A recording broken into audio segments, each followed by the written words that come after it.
안녕하십니까? 평안히 주무셨습니까?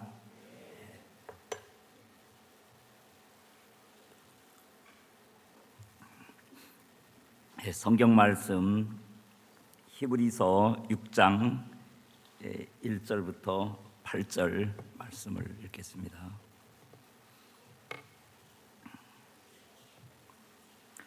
그러므로 우리가 그리스도의 처벌을 버리고 죽은 행실을 회개함과 하나님께 대한 신앙과 세례들과 안수와 죽은 자의 부활과 영원한 심판에 관한 교훈의 털을 다시 닦지 말고 완전한 데 나아갈지니라. 하나님께서 허락하시면 우리가 이것을 하리라. 한번 비침을 얻고 하늘의 은사를 맛보고 성령에 참여한 바 되고 하나님의 선한 말씀과 내세의 능력을 맛보고 타락한 자들은 다시 새롭게 하여 회개케 할 수 없나니 이는 자기가 하나님의 아들을 다시 십자가에 못 박아 현저히 욕을 보임이라. 땅이 그 위에 자주 내리는 비를 흡수하여 밭가는 자들의 쓰기에 합당한 채소를 내면 하나님께 복을 받고 만일 가시와 엉겅퀴를 내면 버림을 당하고 저주함에 가까워 그 마지막은 불사름이 되리라.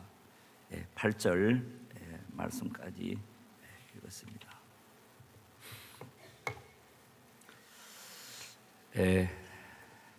김천 우리 대덕수양관에서 쭉 올라오면서 제 고향인 이렇게 충주를 이렇게 지나가게 되거든요.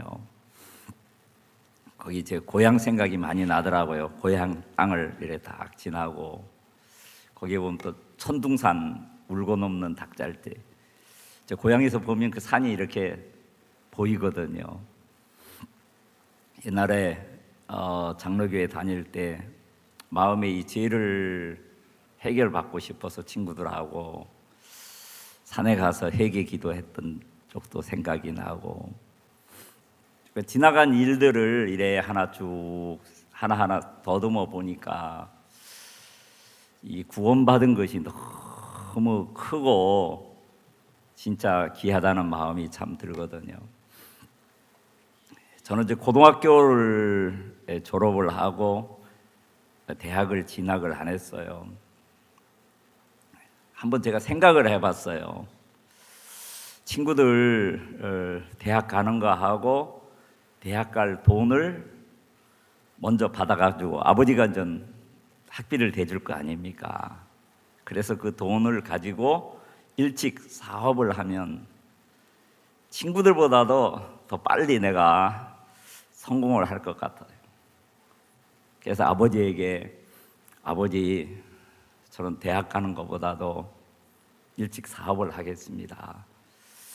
제가 4년 동안 대학 가서 공부를 하면은 이 정도 돈이 들어갈 것 같습니다. 그렇지.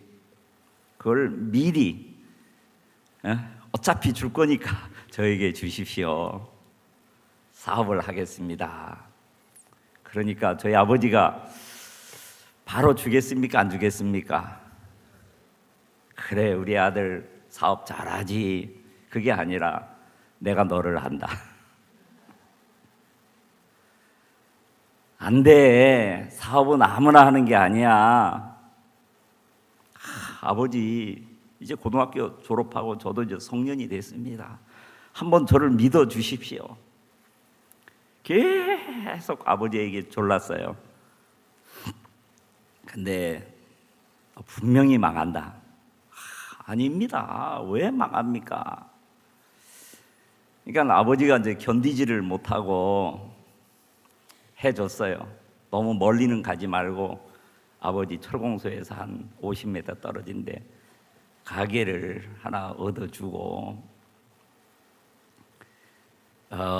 자전거포를 차렸어요. 그 당시 삼천리 자전거, 새거 자전거 10대를 사주더라고요. 그리고 기술자 하나 딱 도와주고 근데 3개월 안에 네가 기술을 빨리 배워가지고 네가 직접 해야지 그냥 너는 사장인 냅시고 폰만 잡고 그렇게 하면 안 돼. 예, 알겠습니다. 그래서 막 축 하고 막 친구들이 와가지고 막 김 사장님 소리 들으니까 기분 좋아요, 안 좋아요? 새 자전거 하나 탈면은 그거 엄청 큰 거예요. 엄청 막 부자가 된 기분인 거예요. 그러니까 친구들한테 기마이 쓰고 이제 아버지 말일대로 6개월 딱 지나고 나니까 기술도 못 배우고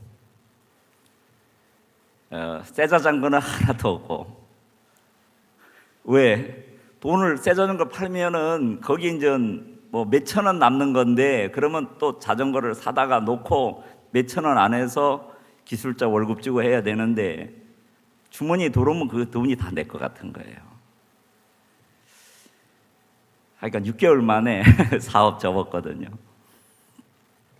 아버지가 다시는 네 말은 내가 믿을 수 없다. 네가 콩으로 메주를 쓴다 할지라도 더 이상 나는 믿을 수 없어. 그 말씀을 아버지가 하셨거든요. 아버지는 어릴 때부터 그 성격이나 모든 것을 다 알잖아요. 성경에도 둘째 아들이 정말 아버지의 말을 들었을까요? 안 들었을까요? 그 아버지도 그 아들을 다 알지만은 재물이 다 없어질 것도 알고 있었고, 그러나 그 일을 통해서 아버지의 마음 하나 연결시키려고, 아버지를 마음에서 만나려고 그 막 허랑방탕 탕진할 걸 알면서도 아버지 해주셨더라고요.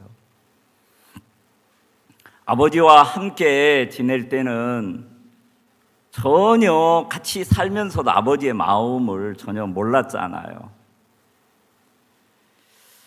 참된 지혜는 자기 자신을, 자기의 근본을 아는 데부터 이 지혜가 온다고 이야기하지 않습니까?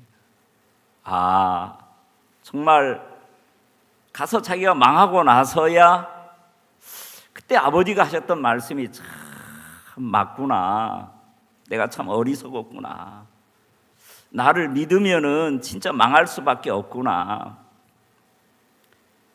비록 물질적인 것은 다 탕진했지만은 그 물질 세계보다도 더 소중한 아버지의 마음을 만나고 아버지의 사랑을 만나고 아버지와 하나가 되어지니까 새로운 세계가 열린 거죠.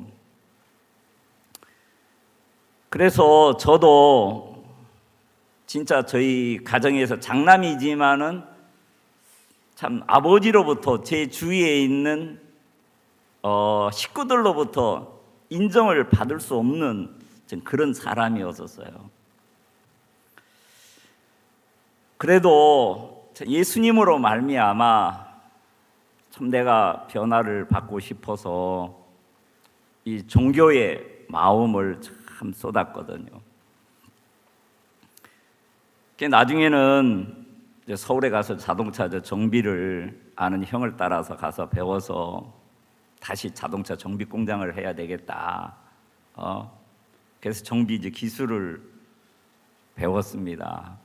그리고 이제 그 기술 자격증을 얻어가지고 공군에 이제 지원을 해서 예천이, 지금 제가 문경에 있죠. 바로 그 옆에 예천 공군부대에서 이제 군 생활을 하게 됐거든요. 저는 어릴 때 이제 부모님을 따라서 부처를 참 믿었어요. 늘 부처님 앞에 가도 그 나미아부 타불이라는 뜻은 부처님 앞에 귀의한다는 뜻이거든요. 돌아온 일종의 그것도 회개지요. 말이 다르지.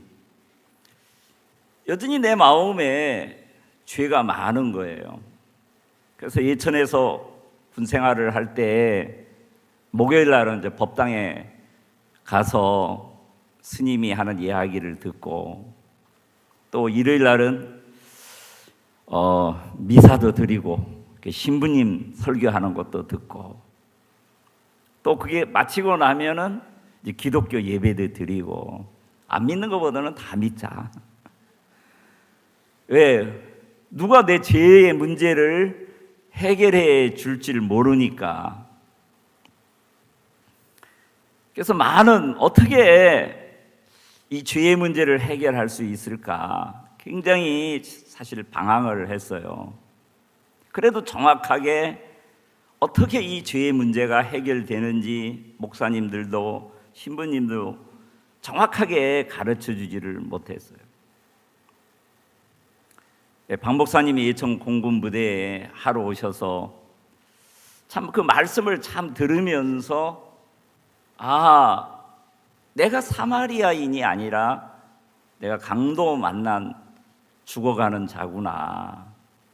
그때 처음으로 말씀에서 내 모습을 참 발견할 수가 참 있었습니다.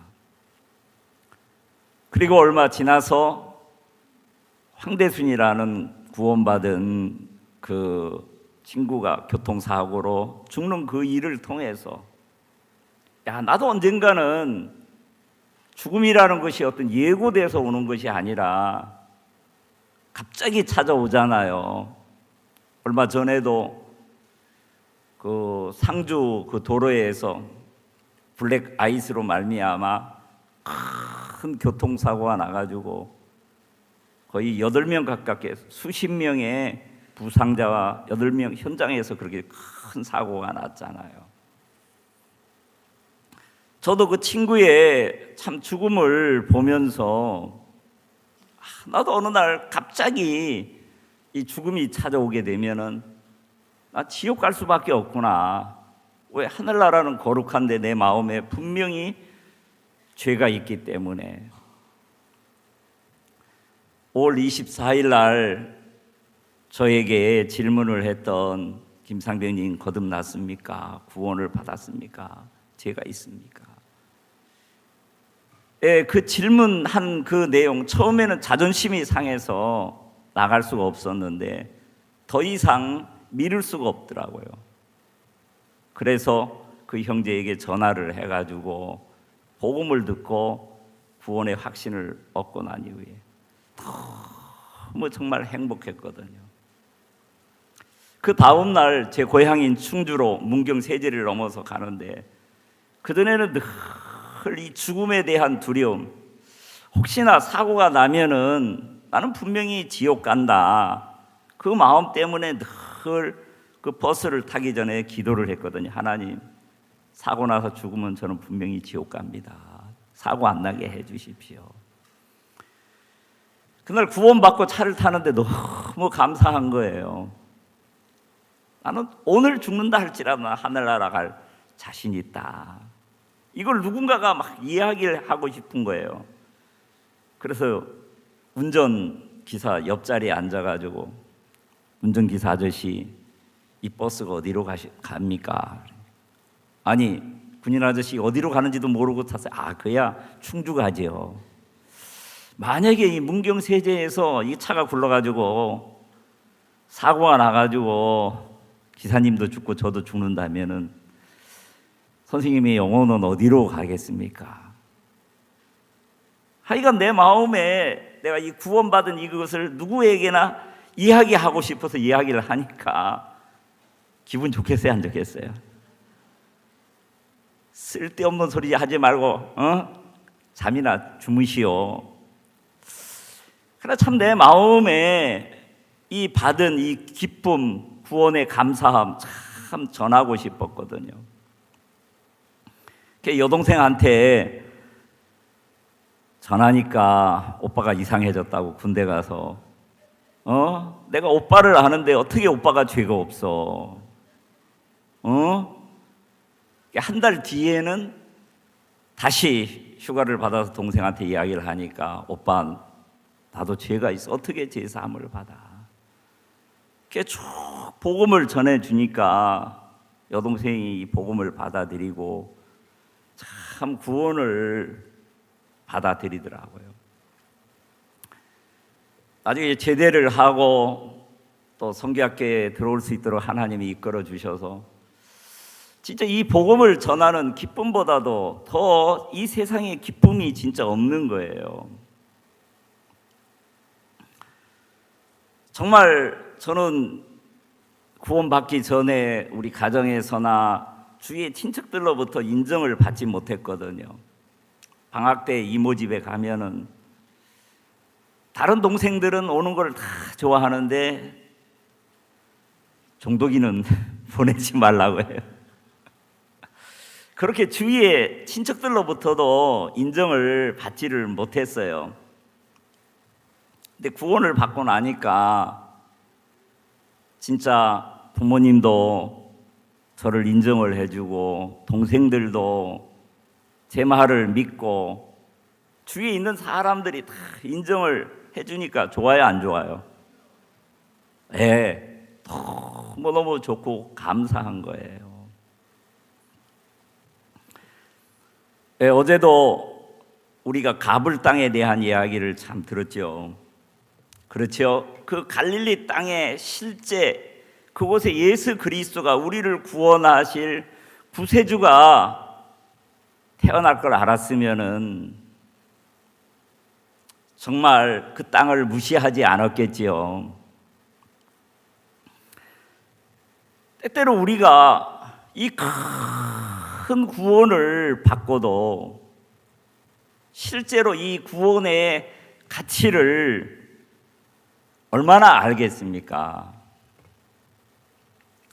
나중에 예수님이 태어나고 또 유대인들이 가장 귀하게 여기는 땅 아닙니까? 2000년을 유대인들이 나라 없이 전 세계를 돌아다니면서 핍박을 받고 무시를 당하고 히틀러에 의해서 300만 명이나 되는 유대인들이 학살을 당하고 하더라도 그들은 하나님이 약속하신 말씀을 믿고 다시 예루살렘 성전에서 성전을 지어서 하나님을 섬기고 싶은 유대인의 그 간절한 마음 변함이 없잖아요.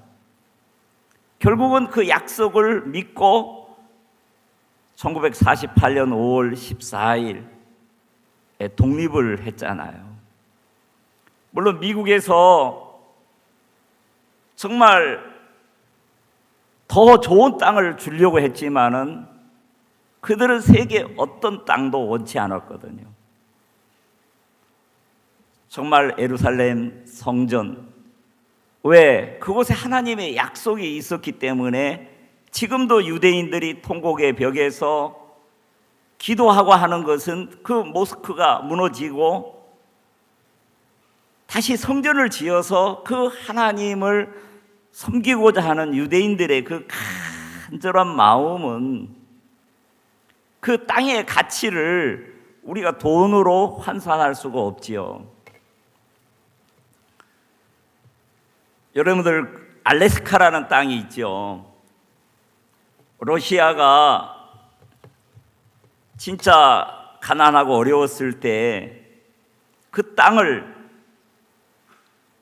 윌리엄 시워드라는 국방장관이 왜 군사의 요충지이기 때문에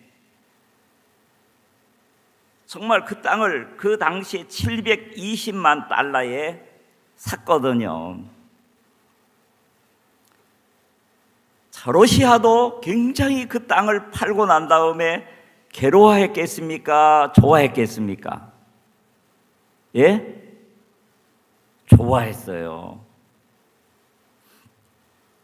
그 당시에 윌리엄 시어디는 국방장관은 바보 소리를 국민들이 그 당시에 정치인들이 막 욕을 했어요. 그 얼음 덩어리, 그 쓸모없는 그 땅을 720만 달러를 주고 사다니 저런 바보가 어디 있어? 그 알래스카는 우리나라 남한의 15배나 되는 땅입니다. 예? 그러나 나중에 실제 그 얼음 박스 안에 있는 그 자원, 그 가치를 알았을 때 러시아는 땅을 치고 통곡을 할 수밖에 없거든요. 껍데기를 봤을 때는 얼음 상자처럼 참 보였습니다. 쓸모없는 것처럼 보였습니다. 그 당시에 진짜 그 얼음을 뚫고 그 속에 감추어져 있는 그 지와 자원이라든가 이 군사적인 그 요충지로서 그 가치를 몰랐기 때문에 러시아는 진짜 헐값에 그걸 팔아버렸고, 그러나 윌리엄 시워드라는 국방장관은 얼음을 보고 산 것이 아니라 그 속에 갇혀있는 정확한 가치를 알았기 때문에 샀어요. 지금은 과학이 발달이 돼서 진짜 얼마나 그것이 가치 있는 땅인 것을 알죠. 그와 마찬가지로 우리가 구원을 정말 받기 전에 죄 때문에 우리가 얼마나 괴로워하고 고통했습니다. 특히 어디 앞에 와서 우리 죄를 용서해달라고 늘 기도했지요? 열심히 있는 사람 바로 십자가 앞에서. 어떤 사람은 십자가 목걸이 해놓고 그렇지요. 늘 그 앞에서 죄 용서해달라고 울고 불고 그랬잖아요. 자, 그 사람들이 죄를 용서해달라고 죄 때문에 괴로워하고 하는 사람들, 예수님이 왜 십자가에 죽으신 참된 의미를 아는 사람입니까? 모르는 사람입니까? 몰라서 그렇잖아요. 그렇지요.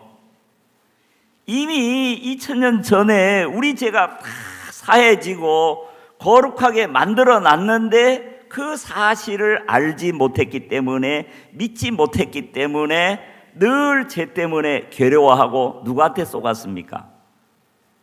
마귀한테 쏘고 거짓 목사들에게 쏘갔잖아요. 이미 십자가에서 우리 죄가 영원히 깨끗하게 됐다는 사실을 알고 믿게 되었을 때 얼마나 참 안타까웠어요. 또 지금도 많은 사람들이 그렇게 하고 있는 것을 보면 얼마나 안타까워요. 올 7월에 박 목사님을 따라서 오랜만에 케냐는 제 2의 고향이죠. 우리 가족이 그곳에 20년을 살다가 왔으니까. 그 당시에는 정말 조그만 집 하나 얻으면서 윤종수 목사하고 우리가 복음을 전했습니다. 그때 우리는 정말 기통가 목사님이나 얼마 전에 케냐를 대표하는 그 구원받은 목사님들, 거짓 선교사라고 우리가 그렇게 놀림을 받았거든요. 근데 그 월드캠프 때 3,500명이 되는 케냐의 큰 사역자들이 와서 목사님의 말씀을 듣고, 그 거물급 목사님을 개인적으로 만나고, 그 미구리에 있는 그분도 그 교회에서 여러 명이 구원을 받고 우리 교회에 왔어요. 미국에서 가장 큰 교회였었거든요. 늘 광고 때마다 새카만 가방 들고 다니는 그 한국 사람, 절대 집에 들이면 안 된다, 집에 들이면 저주받는다고 그렇게 광고하셨던 분인데, 그분도 구원을 받고 우리 선교회 편에서 그 교단에 있는 분들을 거의 1000명이 그 월드캠프 때 CLF에 참석하게 하셨거든요. 정말 이 진리를 알고 이 복음의 가치를 알았을 때, 야, 이렇게 쉬운 건데 이걸 몰랐구나. 제가 79년도 구원을 받았으니까 40년이 지났지요. 참 많은 세월이 흘렀어요. 근데 제가 명단에 더 이상 사역을 해서는 안 될 그 1차적으로 그것도 그 명단이 들어간 거예요.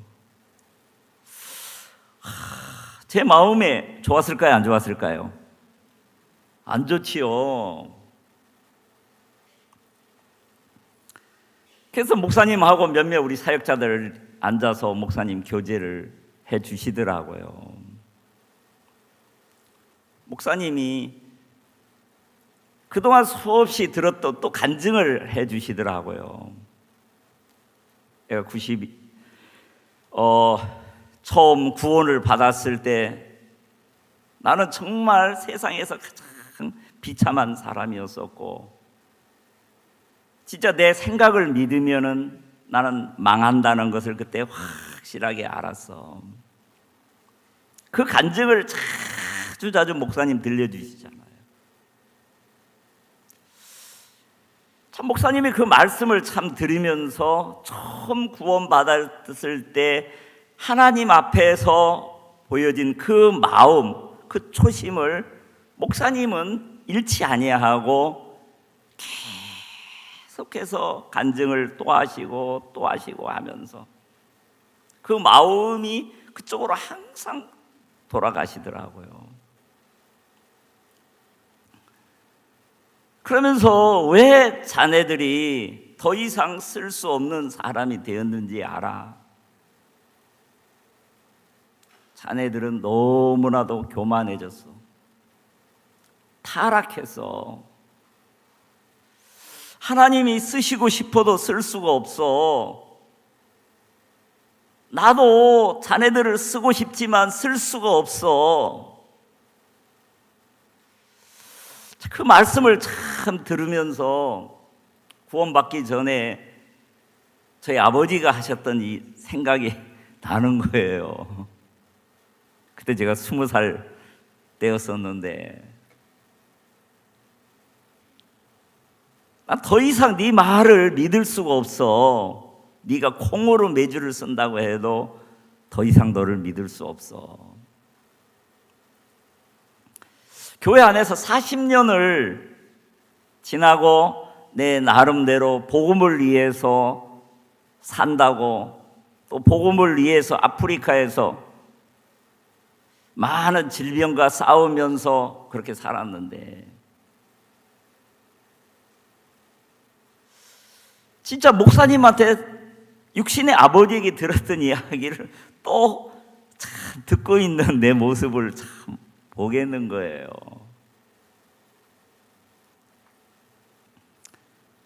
왜 목사님이 말씀을 하실까?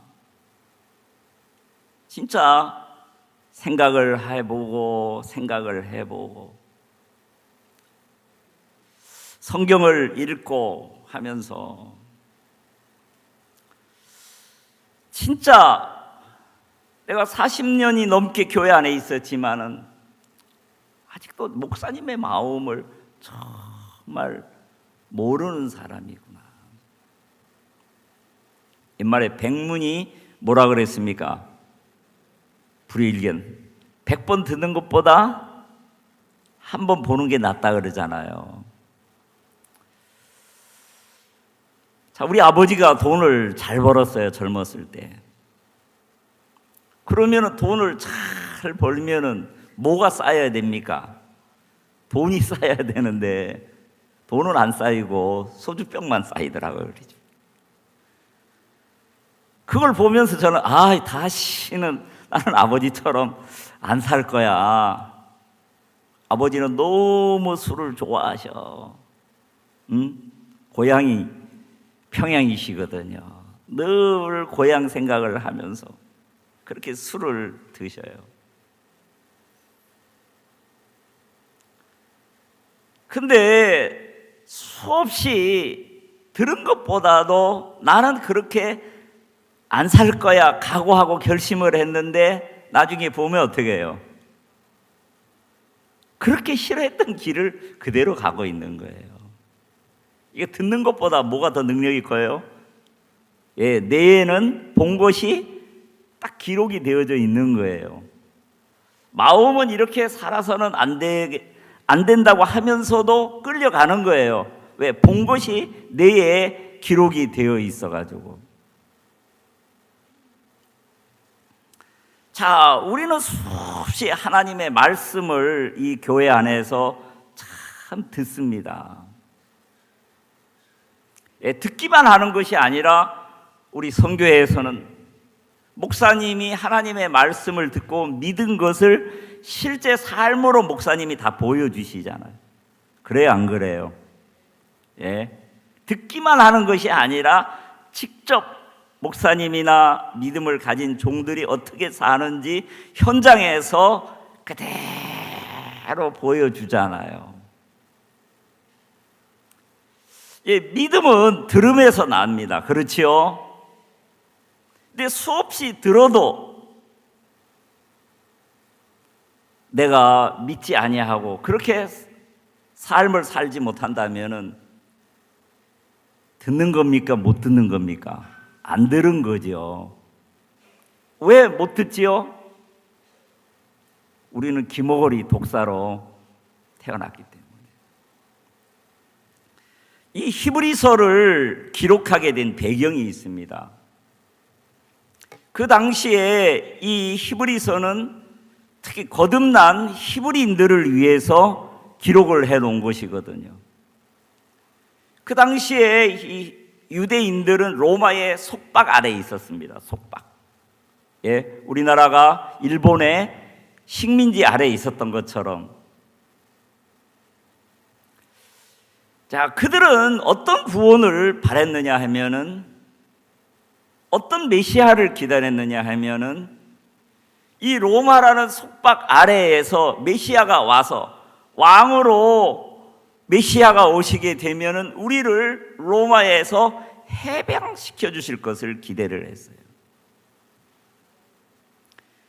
아기 예수가 베들레헴에 태어났을 때 많은 사람들이 그를 경배를 했습니다.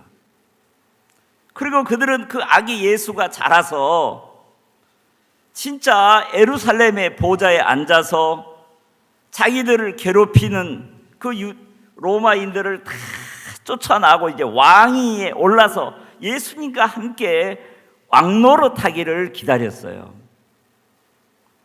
그리고 실제로 예수님께서 이 세상에 드러났을 때 예수님을 통해서 나는 역사를 보면은 진짜 하나님이 그와 함께 하시는 걸 보았습니다. 죽은 자가 살아나고 물 위로 걷고 정말 안진뱅이가 일으키고 소경이 눈을 뜨고 진짜 인간인으로서 할 수 없는 그런 큰 능력이 예수님을 통해서 나타나는 것을 보고 그들은 진짜 저 예수님이 예루살렘의 보좌에 앉아서 왕이 되면 이제 우리는 예수님하고 왕노릇할 거야. 그 기대를 했을까요? 안 했을까요? 근데 그 예수님이 어떻게 했어요? 로마의 군병에 잡혀서 십자가에 죽는 것을 봤을 때 그들은 얼마나 실망이 됐겠어요. 여전히 그들은 로마의 속박 아래에 있었어요. 성경 속에서 말씀하고 있는 메시아와 그들은 두 번째 오실 메시아를 기다렸지 정말 우리를 죄에서 구원하러 오신 그 예수님을 정확하게 알지 못했기 때문이었어요. 그런 것처럼 구원받은 형제 자매들이 이제 내가 구원을 받았으니까 정말 하나님이 내 이 형편에서 이 문제에서 주님이 참 변화될 것을 기대하는 형제 자매들이 참 많더라고요. 저도 참 그랬었거든요. 그런데 실제 형편은 바뀌어지지 아니하면 사람들 마음이 어때요? 내가 죄사함 받은 게 무슨 의미가 있나? 구원 반납하는 게 안 낫겠나? 그런 미친 소리를 하지요. 정신 나간 소리를 하죠. 왜? 이 구원의 가치를, 만약에 어떤 부자가 당신은 6개월밖에 살 수가 없습니다 하고 사형 선고를 낸다면은, 만약에 1,000억을 들여서도 내 생명을 10년을 연장을 시킨다면은 10년 더 살고 싶어서 연장할까요? 안 할까요? 하지요. 내 재산을 반을 들여서라도 내 생명을 연장하고 싶은 그 마음이 있을 것입니다. 근데 하나님이 우리에게 주신 이 구원은 육체의 생명이 아니라 영원한 생명이잖아요. 없어지지 아니하는 생명이잖아요. 자, 에서가 팥죽 한 그릇에 장자의 명분을 팔았어요. 그는 장자라는 그 하나님의 약속의 그 말씀, 그걸 알지 못했어요. 왜? 지금 당장 문제는 뭐예요? 배고픈 거지요. 지금 배고픈 이 문제를 해결하는 것은 장자의 명분이 아니라 팥죽 한 그릇이 지금 더 좋아 보인 거죠. 그런 하나님을 무시하는, 하나님의 말씀을 믿지 않는 그 에서의 마음, 나중에 야곱은 그 하나님의 약속을 믿고 진짜 그 믿음으로 그 복을 받았어요. 나중에 에서가 그 사실을 알고 난 다음에 어떻게 했어요? 땅을 치고 통곡을 했지만 이미 어떻게 해요? 늦었어요. 러시아 사람들이 그 알래스카를 정말 720만 불에 미국에 팔고 처음에는 너무 좋아해서 저 얼음 덩어리, 아이고 저걸 사서 뭐 하려고 해. 나중에 알래스카의 가치를 알아서 땅을 치고 통곡했겠지요. 그렇지요? 근데 다시 되돌려 받을 수가 있어요? 없어요? 없지요. 자, 그런 것처럼 내 육신은 진짜 없어지는 흙덩어리에 불과하는 거잖아요. 그래요, 안 그래요? 예? 자, 우리의 영혼은 영원히 변치 않는 거잖아요. 하나님이 우리에게 주신 소망 변해요, 안 변해요? 예? 소망은 보이는 것이라 했어요, 보이지 않는 것이라 했어요? 그렇죠. 보이지 않는 것을 보는 것이 바로 뭐예요? 믿음이잖아요, 믿음. 자, 구원받은 그리스도인들이 이 땅에서 행복을 찾고 이 땅에서 소망을 찾은다면 찾을 수 있어요, 없어요? 없잖아요.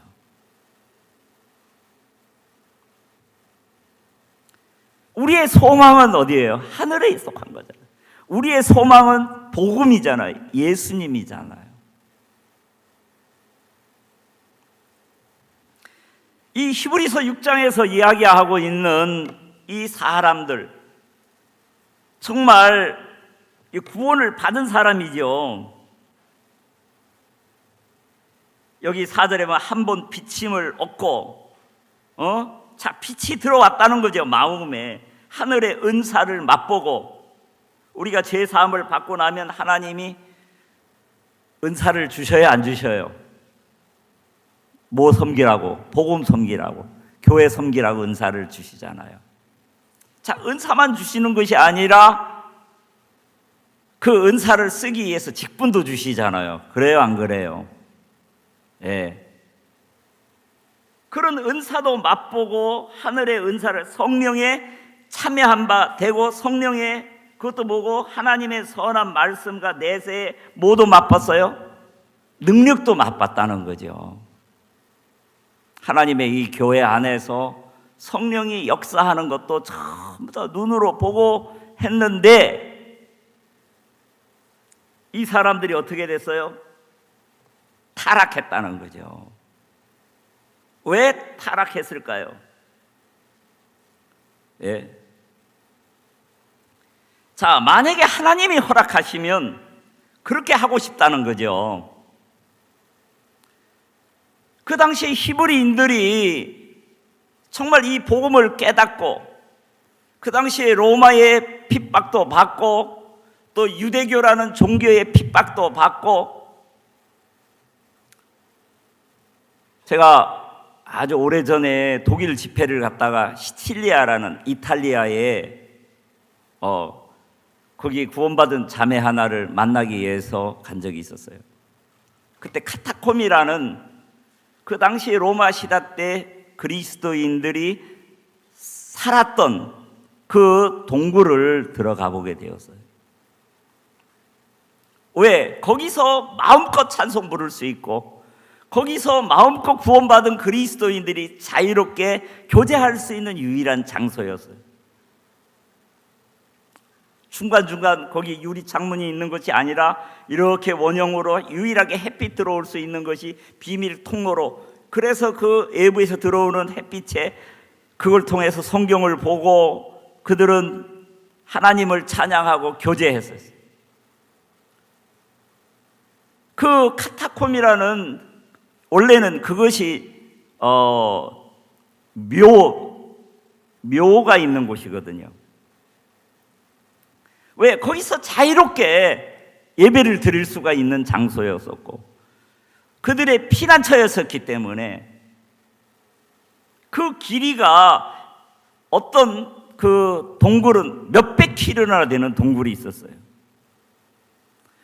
그런 핍박과 톱으로 키고 불로 태워 죽임을 당하면서도, 물론 그 당시에 네로 왕은 그리스도인들을 핍박하고 장소로 콜로세움이라는 광장을 사용했지만은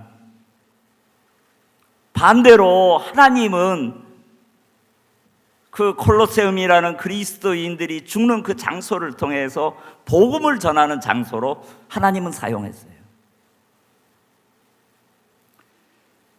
그 당시에 많은 사람들이 그리스도인들이 비참하게 죽는 걸 장면을 보기 위해서 사자의 밥이 되는 걸, 불에 태워서 죽임을 당하는 걸 보면서 그들은 쾌감을 느끼려고 했어요. 그 당시 로마인들은 전 세계에 가장 부와 영광을 누리던 시대였었죠. 근데 그들은 마음에 행복하지 못한 거예요. 네로라는 황제가 로마시에 불을 질렀어요. 뭐 하려고 불을 질렀지요?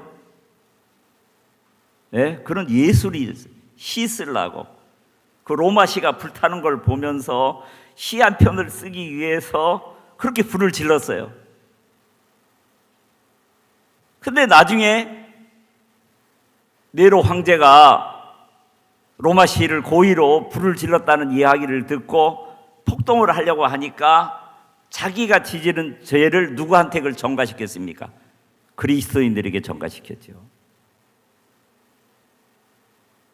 그래서 그리스도인들은 애매히 정말 죄가 없는 상태 속에서 그들은 핍박을 받고 그렇게 죽임을 당했어요.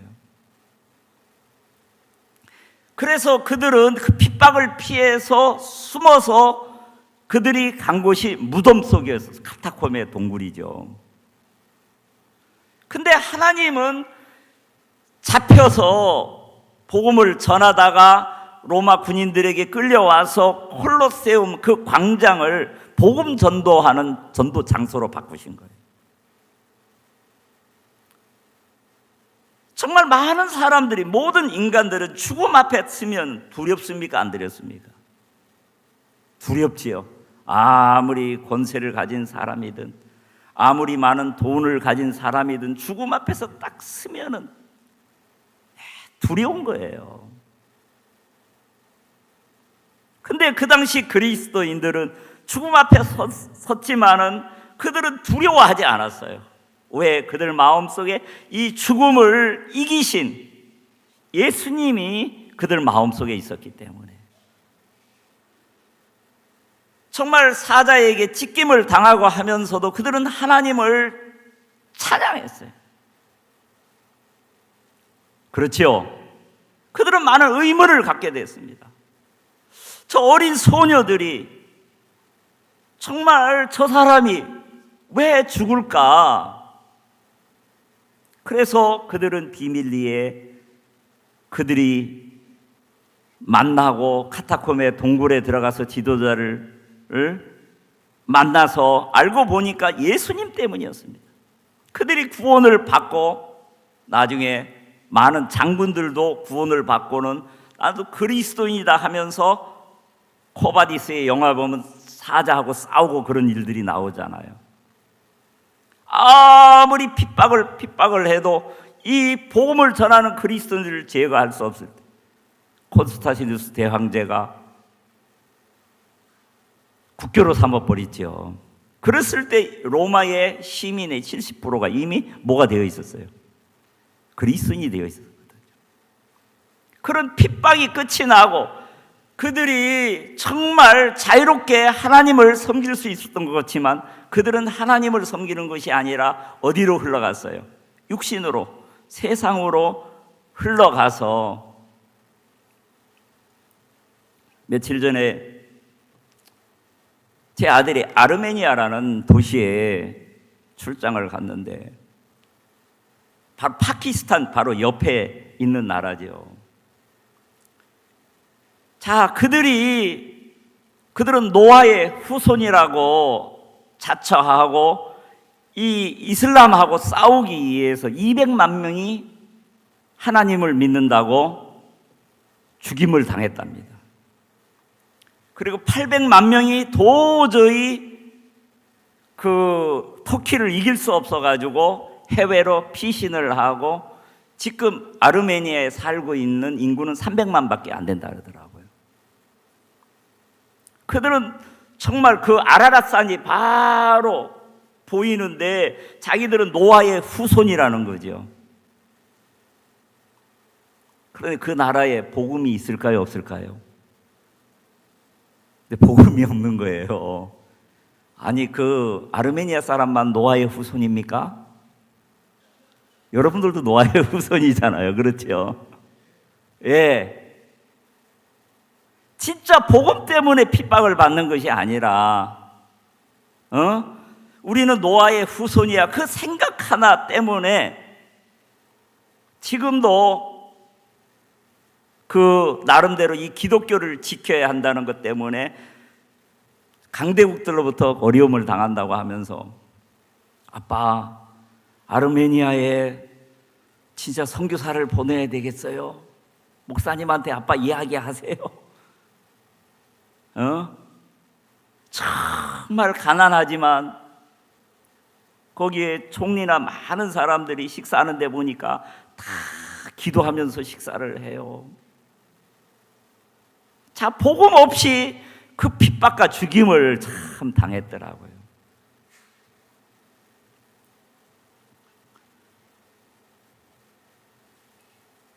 고린도 전서 5장 5절에 보면은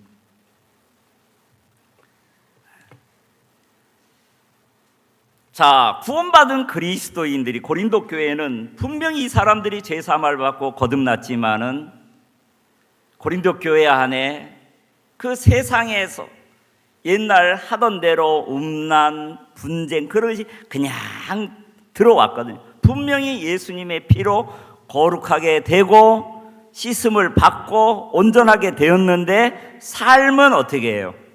여전히 옛날 거듭나기 전에 살던 삶을 여전히 교회 안에 들어와서도 사는 거예요. 그래서 사도 바울이 고린도전서 5장 5절 말씀해 보면 육신은 멸하고 영은 주 예수의 날에 이런 자들을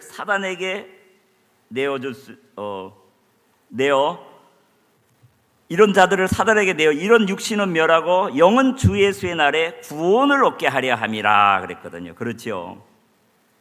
우리가 받은 구원은 영원해요, 영원치 않아요? 그러나 고린도 교회의 형제 자매들은 바울의 그 말씀을 듣고 진짜 회개해서 고린도 후서에 보면 복음을 향해서 달려갔지요.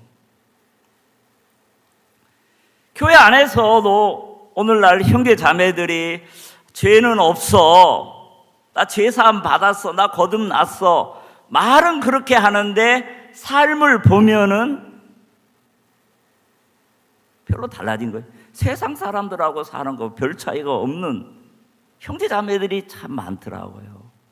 복음을 삶 속에서 전하는 것도 없고 복음을 섬기는 것도 아니고 세상 것을 너무너무 좋아해요.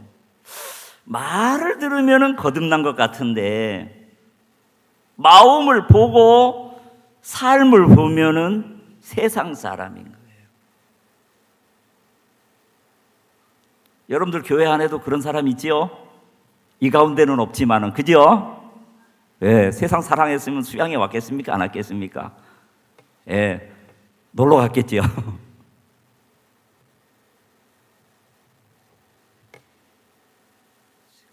참 그리스도의 정말 그 첫사랑을 잊어버린 거죠. 그리스도의 첫사랑을 잃어버린 그들을 향해서 에베소 교회에 뭐라고 이야기했습니까? 회개하라고 이야기했죠. 회개하라고. 다시 그 첫사랑을 찾으라는 거죠. 오늘날 한국의 이혼율이 굉장히 높죠. 세계에서 최고로 높죠. 왜 그렇습니까? 연애 결혼해서 샀는데. 그렇죠? 만약에 그들이 결혼할 때 그 가졌던 첫사랑을 계속 살았다면은 이혼을 하고 하겠어요? 안 하겠어요? 안 하지요. 마찬가지로 우리가 받은 이 구원, 이 가치, 이것을 계속 우리 마음에 기억하고 내가 복음을 전하고 살면 하나님에 대한 구원의 감사와 사랑이 작아지겠어요? 점점 커지겠어요? 점점 커지겠지요.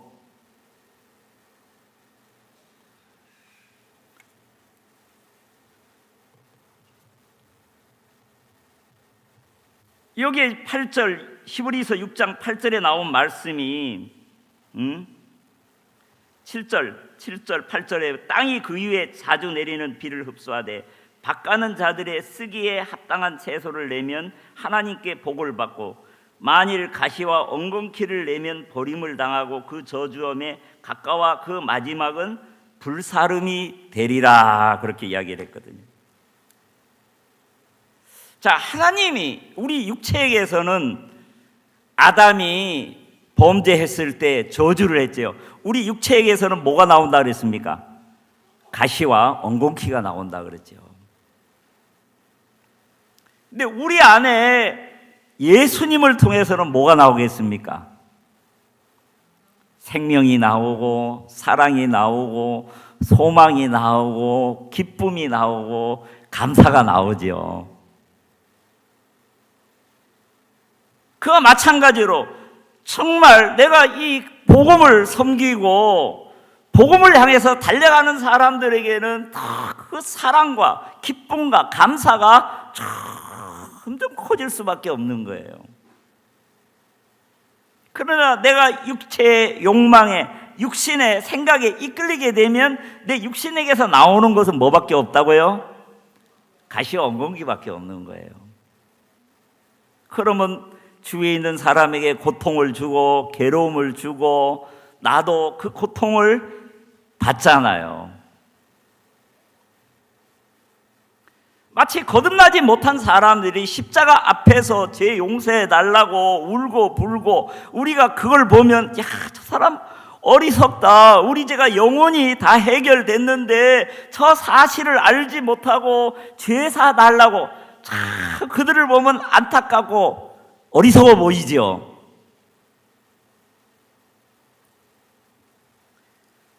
야고보서 4장 4절 말씀을 보겠습니다. 야고보서 4장 4절.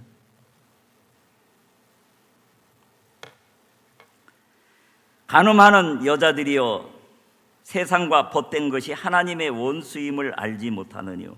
그런즉 누구든지 세상과 벗이 되고자 하는 자는 스스로 하나님과 원수되게 하는 것이라 그랬어요. 마치 십자가 앞에서 우리 죄가 해결된 사실을 믿지 못하고 죄 용서해 달라고 하는 것은 예수님의 십자가를 짓밟아 버리고 예수님의 하신 일을 무시하는 것처럼, 구원받은 그리스도인들이 하나님과 말씀과 가까워지는 것이 아니라 세상과 가까워지는 것은 다시 하나님하고 뭐가 되는 것이라고요? 원수되는 것이라는 거죠. 저도 때때로 교회 안에서 구원받은 그리스도인들이 세상을 너무너무 좋아하는 걸 보는 거예요. 삶을 보면은 저 사람 진짜 구원받았어, 진짜 거듭났나, 그런 생각이 들 때가 있어요. 그래서 구원받았느냐고 물어보면은 기분이 좋아요, 안 좋아요? 화가 나는 거예요. 목사님 나 구원받았다는 며칠 날 몇 시에 구원받았다고요. 그래서 구원 간증은 촉촉해요. 근데 칸타타 티켓 때문에 시험 들고 수양회 때문에 시험 들고, 신앙을 제대로 하는 사람이 안 하는 사람이에요. 에? 정말 구원에 대한 말이 입에만 있지 마음에는 없는 거예요. 마음에 구원의 기쁨과 감사함으로 가득 차 있으면 세상을 이길 힘이 있어요, 없어요? 있지요.